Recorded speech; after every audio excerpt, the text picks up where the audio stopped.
magazine.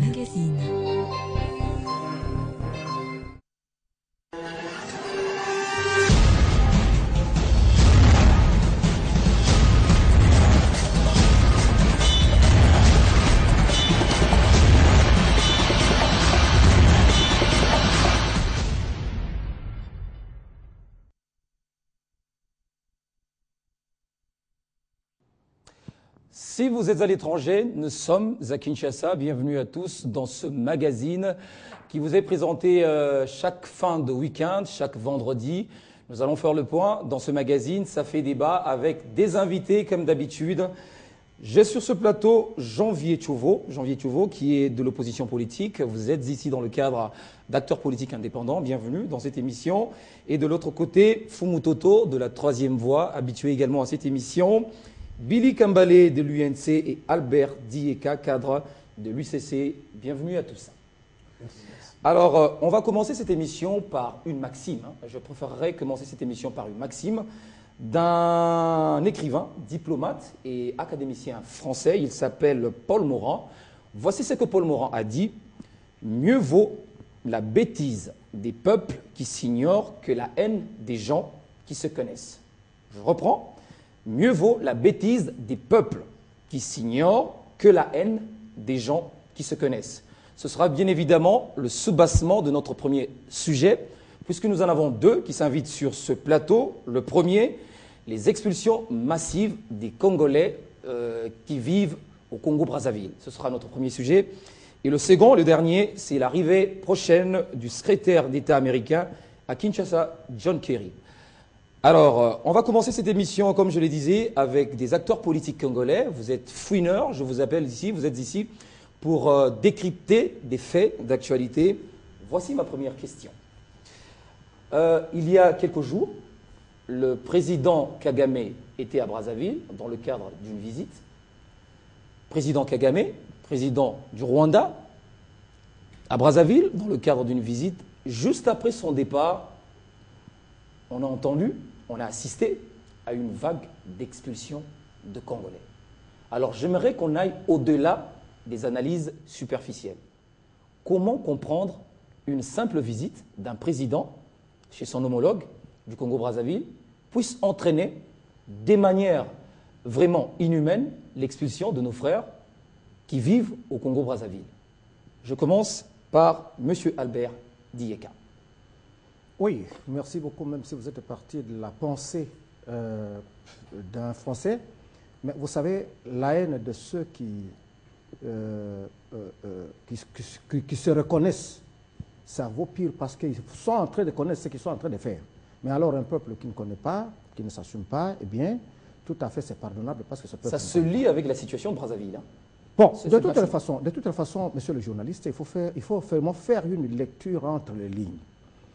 Le président que vous venez de citer, la principauté de la guerre à côté de nous, c'est plus souvent quand on croit qu'il est en position de faiblesse qu'il frappe dur.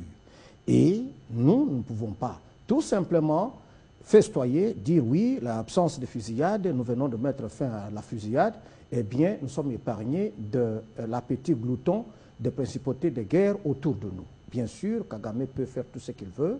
Nous ne pouvons pas juger de ce qu'il peut, de sa capacité d'influencer un pays qui est tout à fait un frère avec qui nous partageons le même toit conjugal, le Congo-Brazzaville. La même histoire, la même culture commune. Il faut voir au-delà de cette expulsion une certaine programmation de déstabilisation de la République démocratique du Congo parce que... De la part de Sassou?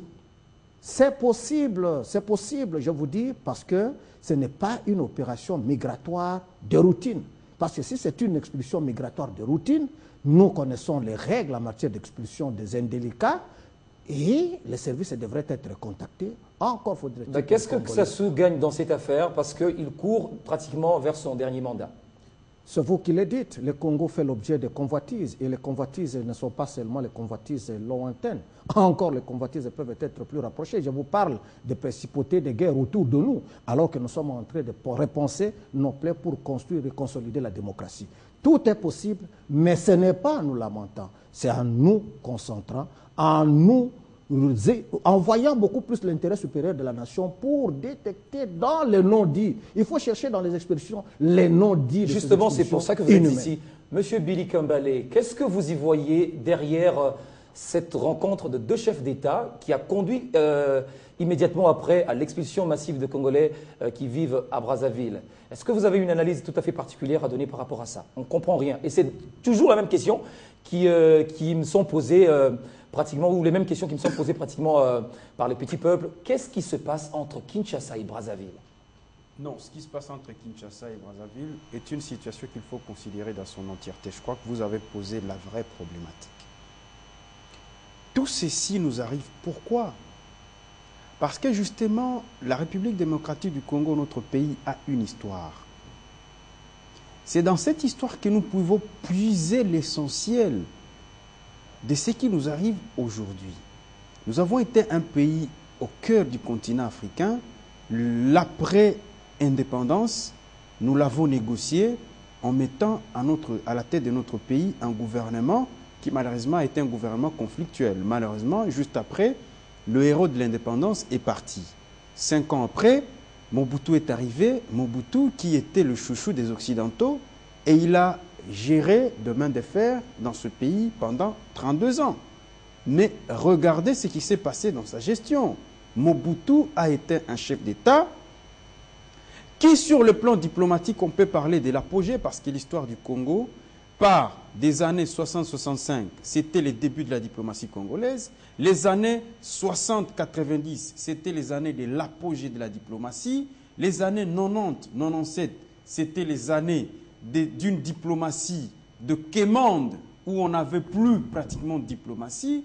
Les années 97-2001 ont été des années d'une diplomatie offensive, certes, mais qui nous a été le plus préjudiciable.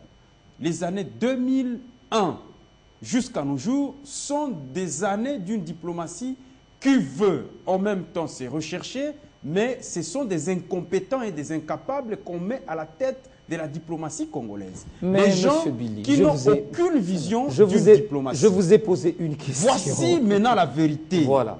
Pourquoi, et vous avez bien fait de lier la visite de Kagame avec Sassou Nguesso pour que... Parce que ça s'est vu que Kagame se retrouve acculé par la communauté internationale. Il se cherche des alliés. En se cherchant des alliés, il faut qu'ils viennent avec un cahier de charges, un agenda et des intérêts qu'ils doivent se partager en commun. Il doit se trouver des alliés forts, un allié fort, mais Brazzaville, qu'est-ce qu'il représente par rapport à la sous-région? Ce n'est pas un problème de représentation. C'est un problème d'intérêt commun pour une situation bien précise. Et cette situation, c'est le Congo. Mais pourquoi cela arrive? Parce que ces chefs d'État trouvent de l'occasion de parler du Congo parce qu'à la tête du Congo, il y a un leadership incapable d'anticiper tout cela. Il y a un leadership qui est incapable de voir que si nous posons tel acte, il y aura les représailles de nos voisins. Que Congo-Brazzaville puisse expulser plus de 40 000 de nos concitoyens. Non, il ne faut même pas voir la situation ailleurs. Le Congo-Brazzaville... Il faut voir la situation où précisément. La situation, il faut la voir de deux côtés. Allez-y, la première. D'abord, premier côté, à Kinshasa. À Kinshasa, nous avons une diplomatie d'amateurs. Du côté du Congo-Brazzaville, nous avons un petit pays qui a à sa tête un dictateur qui ne veut pas partir du pouvoir. Maintenant, pour chercher la sympathie de sa population, il veut expulser les Congolais tout en les traitant comme les malheurs. Voilà, même cette opération. Monsieur Willy, vous pensez que le président Sassou va bénéficier de la sympathie de sa population du fait de renvoyer de son pays les Congolais, alors que les Congolais du Congo-Brazzaville sont contre cette démarche? Interrogez bien les Congolais de Brazzaville. Depuis un certain temps, il s'est développé un discours à Brazzaville pour dire Soki kaka Sassou accueilli na 13h, bino bo Congolais bo kozonge pa na bino na 14h parce que bino batu ba votakaye. C'est ça qui s'est dit à Brazzaville. Pourquoi cela est arrivé? Parce que justement, vous ne savez pas ce qui se passe à Brazzaville. Un petit pays, mais qui a 750 000 barils de pétrole par jour. Un budget, un produit intérieur brut qui est au-delà de 20 milliards de dollars. Mais cette manne ne profite pas à la population. Mais plutôt, il y a une enquête de Transparency International qui poursuit Sassou pour des biens mal acquis. Alors, et ça, les Congolais de Brazzaville ne sont pas dupes. Ils savent très bien qu'il y a une petite bourgeoisie comprador qui pille ces richesses. Mais en complicité avec des gouvernants irresponsables au Congo. Okay. C'est ça la difficulté. Janvier Tchovo, comment vous analysez cette situation? On va au-delà de faits, au-delà de ces expulsions que nous voyons. Comment voyez-vous les choses? Merci beaucoup pour m'avoir associé à ces débats républicains. Nous allons dire qu'il ne faut pas toujours, lorsqu'il y a des problèmes dans sa maison, qu'on cherche à identifier le voisin comme étant le premier responsable. Et je crois que sur ce plan, l'État congolais, c'est un État mou, c'est un État faible. Pour qu'en relations internationales, qu'on soit accepté, on doit avoir un État fort. L'État congolais, au jour d'aujourd'hui, c'est un État faible. Pour nous, ça ne nous surprend pas que le gouvernement de Congo-Brazza puisse prendre de telles dispositions pour refouler nos frères, parce que ce n'est pas la première dans la région. Vous allez vous rappeler avec moi que le peuple congolais a été la raillerie de Rwandais qui ont pillé nos mamans, violé nos sœurs, nos femmes et nos petites sœurs. Aujourd'hui, si cela se passe au Congo-Brazza, ce n'est pas un problème. Mais lier la visite de Sassou ou de Kagame à cette situation est très important.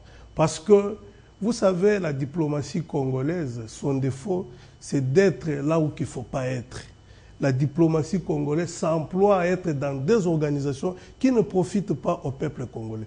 Je crois qu'il faut recadrer la politique étrangère de la République démocratique du Congo pour que le Congo soit considéré dans la région. Tant que nous ne serons pas considérés, nous aurons toujours des problèmes. Aujourd'hui, ce Congo-Brazza, nous qui vivons du côté Katanga, nous voyons comment même nos voisins de la Zambie traitent nos frères congolais. Et donc, il n'y a pas de considération pour le peuple congolais. Tout simplement, il y a absence de l'État. Il y a absence de politiques étrangères en République démocratique du Congo. Mais lorsque il faut compter, il faut considérer... Dans une situation irrégulière dans un pays, ça ne s'explique pas sur le fait que l'État est faible. Non, écoutez, c'est bien que l'on soit. Vous pensez qu'au Congo, le Brazzavillois, j'ai suivi les images. J'ai suivi les images. Le ministre national de l'Intérieur était étonné qu'il y avait des Congolais de Brazzaville qui étudiaient dans des universités de notre pays sans papier. Et donc, il faut considérer que nous n'avons pas de services qui travaillent normalement. Et donc, je pense que même s'il fallait refouler le Congolais de Brazza vers Kinshasa, je crois qu'on devrait y mettre la dose humaine. J'ai vu les gens débarquer au beach. En tout cas, j'avais larmes aux yeux, je me dis, ce n'est pas normal. Comme si cela ne suffisait pas. Et comme si le malheur devrait toujours poursuivre le Congolais, nous descendons encore à Kinshasa, nous voyons les conditions d'hébergement de nos frères congolais. Je demande à ce gouvernement d'avoir de l'estime au peuple congolais. Un peu de considération pour nos peuples. Ce n'est pas parce qu'ils sont chassés du Congo-Brazza que nous devons aussi les chasser. Je crois que c'est le retour vers le bercail. Nous devons mettre des structures adéquates pour acquérir nos frères. Parce que là où ils sont entassés, et je vous dis que dans peu, ça sera des maladies des mains sales et ce qui ne va pas profiter à la République démocratique du Congo. Et je pense que la diplomatie congolaise doit agir maintenant. Okay. Je ne considère pas que le silence soit une bonne chose en relation internationale. Mais il faut agir. Je ne pense pas. Crois que le principe de réciprocité compte aussi. Je ne pense pas, M. Albert, que Kinshasa est silencieux par rapport à J'ai vu, pour chiter, on a dépêché le vice-ministre des Affaires étrangères à Brazzaville, et il y a également Tibanda qui était là. C'est pas le silence. Qu'est-ce que ça a donné? J'ai vu. Je crois que c'est la manière. Pour parachever avec le maxime que vous avez tout à l'heure énoncé là. Oui. Vous avez vu le gouverneur, le maire de Brazza, quand il est venu ici à Kinshasa pour parler à son homologue André Kimbuta. Oui. Vous avez lu dans le propos de Hugues Golondele, le refus de demander pardon, bien qu'il soit poussé. Et donc, il a continué à nous dire sur notre terre, nous allons continuer l'opération, et bien nous allons chasser le Congolais de Brazza jusqu'à leur dernier retranchement. Au mépris du droit international. C'est Alors, Monsieur Fumutoto, vous allez y revenir. Monsieur Fumutoto, on voit que Brazzaville et Kigali ont pris en étau Kinshasa pour des raisons qui ne sont pas encore manifestes. Est-ce qu'il y aurait-il